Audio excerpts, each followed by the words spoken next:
Որի փոքր, ասենց ասեմ, բացասական ինչ-որ ֆոն ունենալու ճանապարհով էսեր։ Մի ճշտում թրիփի հետ կապված ձեր խոսքից մեջ բերում, թրիփը մեր ամենամեծ անվտանգային սպառնալիքն է դառնալու, ասացիք, ինչ սպառնալիքներ եք դուք տեսնում, փակագծեր կբացեք, ինչ կարող է տեղի ունենալ, որտեղ բավական պատասխանատու հայտարարություն է։ Նայեք, ինձ ամենից շատը մտահոգում է Իրանի հետ սահմանի հանգամանքը եւ այն հայտարարությունները, որ մենք իրանական կողմից վերջերս լսեցինք։ Միացյալ Նահանգները հեռու է։ Իրենց համար այս տարածաշրջանը իսկապես ամենից կարևորները չեն։ Բայց Իրանի նկատմամբ շատ հավանական է նաև նոր ագրեսիայի, նոր գործողությունների ռազմական հեռանկարը։ Հիմա օրինակ 3 թե անցած օրը Միացյալ Նահանգների նախագահան եւս բավական կտրուկ հայտարարություններ արել։ Հարևանի հետ հարաբերությունները երբ փչացնում է, շատ դժվար է վերականգնել։ Շատ դժվար է։ Նույնիսկ կենցաղում, չէ՞,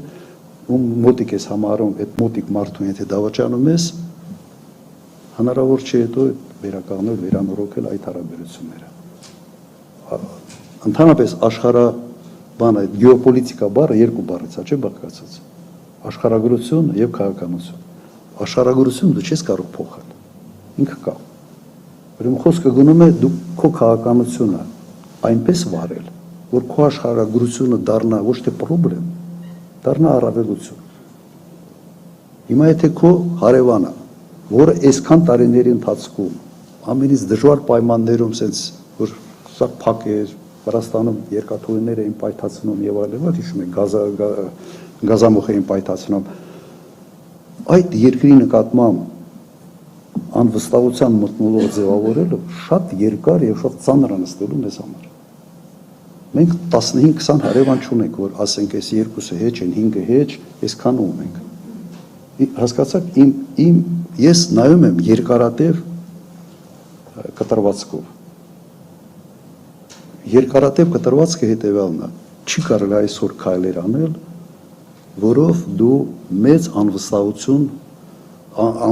ես բերելու երկկողմ հարաբերությունների Իրանի հետ։ Ես իրավունք ունեմ սա ասելու, որովհետև ես հիշում եմ, երբ մենք գազամուխ էինք կառուցում, Միացյալ Նահանգներից այո փորձում էին մեզ խանգարել։ Հորդորում էին, պատվիրակություններ է եկել, բայց նստել, բանակցել, նկարել ենք, հաշվարկը տվել ենք եւ համաձայնել։ Նույնիսկ ես այն ժամանակ ցես այսպեսի մի բան ասեմ։ Ես առաջարկել եմ հետեւյալը։ Ասել եմ՝ միասին կառուցենք։ Եկեք կոնսորցիում ստեղծենք հայ, Իրանա, ամերիկյան։ Եվ միասին երեքով այդ գազամուխ կառուցենք։ Նաեւ միգուցե սա մի փոքր մի բան կլինի, որտեղ ձեր մասնակցությունը կլինի համատեղ տարածաշրջանային պրոյեկտում։ Ես ոչ թե ասել եմ գործ չունեք, հեռացեք։ Ամերիկացիս քեզ բարև չեմ։ Հակառակը փորձել եմ ներգրավել բավական լուրջ պաշտոնյաների հետ եղել այս խոսքը։ Ինչպես կարող է ներգրավել այս ծրագրում, այսինքն օրինակ կոնսորցիում էինք, իմ առաջարկը շատ կոնկրետ էր, կոնսորցիում ստեղծել, կոնսորցիումի կողմերը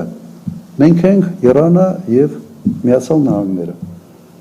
Իրենք ասացին կմտածենք, հետո ասացին չէ, վիճակը այնպեսին մենք չենք կարող մասնակցել, բայց ձեր մտահոգությունները հասկանում ենք եւ խնդիր չենք ստեղծելու։ Որտեղ այն ժամանակ եւս սանկցիոն ինչ որ բան եք կային։ Ահմադինեջադի հետ այն ժամանակ բավական սրված էր հարաբերությունները, ինքը ասենց որպես ազգայնական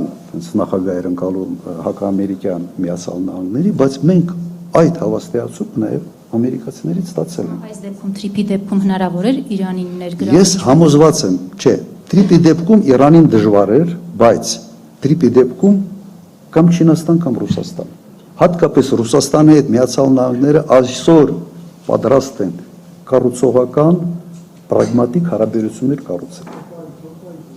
Եթե իրենք Ալյասկայում հանդիպում են եւ քննարկում են, թե համատեղ Արկտիկայում ոնց կարող են աշխատել,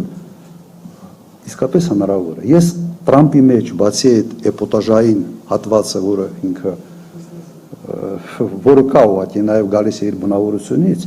ոչ լուրջ պրագմատիկ մարդ է։ իսկապես պրագմատիկ մարդ է։ Հա, շատերին դուրս չի գալիս, որ սենց սկզբից փեդով խփում է, հետո ասում անստենք խոսանք։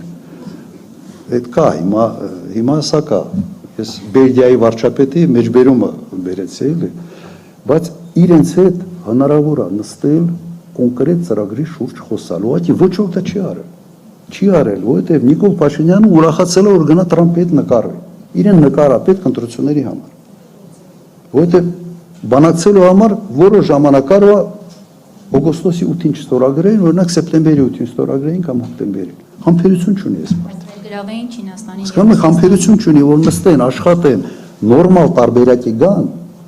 համոզված են, որ ամերիկացիներին հնարավոր է ցույց տալ, որ նաև իրենց շահերից է սա բխում։ Դրա համար իմ մոտ մտահոգությունը հետևյալն է. միջնաժամկետ եւ երկարաժամկետ առումով Իրանի հետ այս ձևով վարվել չի կարելի։ Գոհարևան։ Ավարտենք, պարոն նախագահ։ Շնորհակալություն։ Ձեզ շնորհակալություն, լավ տրամադրություն են ցանկանում։ Մի հուսահատվեք, վիճակը այդ աստիճանի վատ չի։